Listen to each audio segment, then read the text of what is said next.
খর্দা জুড়ে বিশ্ব পরিবেশ দিবসে নানা কর্মসূচি পালন করলেন খর্দার বিধায়ক তথা রাজ্যের মন্ত্রী কল্যাণ চক্রবর্তী। শুক্রবার সকাল থেকে বিভিন্ন জায়গায় বৃক্ষরোপণ সহ পরিবেশ সচেতনতামূলক কর্মসূচিতে অংশগ্রহণ করেন মন্ত্রী।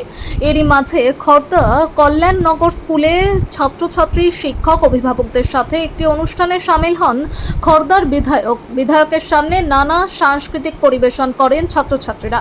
পরিবেশ দিবস নিয়ে বলতে গিয়ে খর্দার বিধায়ক তথা মন্ত্রী কল্যাণ চক্রবর্তী সাংবাদিকদের জানান, আজকে সারা খড়দহ জুড়ে এবং খড়দার বাইরে নানান জায়গায় বিবিধ কর্মসূচি, মায়ের নামে একটি গাছ, এই বিশেষ বার্তা। গাছ আমাদের মাতৃস্বরূপা, বনস্পতি আমাদের মাতৃস্বরূপা, অরণ্যানি আমাদের মাতৃস্বরূপা। আমরা অরণ্য ষষ্ঠীতে সেই মাকে পূজা করি। আমাদের সনাতনী সংস্কৃতিতে আমরা হাজার হাজার বছর ধরে এই মাতৃ সান্নিধ্য উপলব্ধি করতে পেরেছি। আমরা আজকে সকলেই তার মায়ের নামে দেশমাতৃকা হতে পারেন, জগন্মাতা হতে পারেন।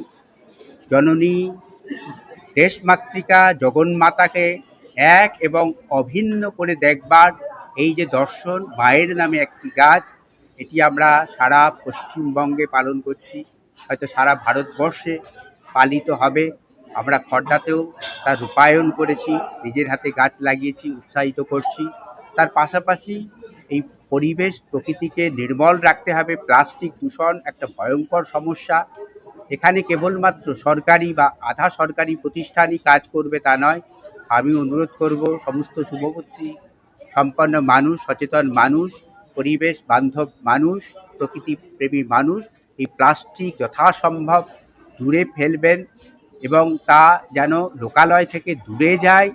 পাশাপাশি এই ধরনের প্লাস্টিক যত্রতত্র না ফেলেন। অনেক বহুতল গৃহ থেকে তারা দেখেছি তরিতরকারির খোসা, পূজার ফুল সেটি প্যাকেট করে উপর থেকে ছুঁড়ে ছুঁড়ে দিচ্ছে। অনেক অভিযোগ আসছে, আমি নিজেও দেখেছি।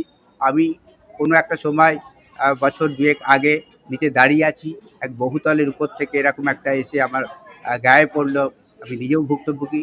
এরকম যেন মানুষ আমরা না পাই, তাদেরকে বোঝাতে হবে সচেতনতার অভাবের জন্যই হচ্ছে।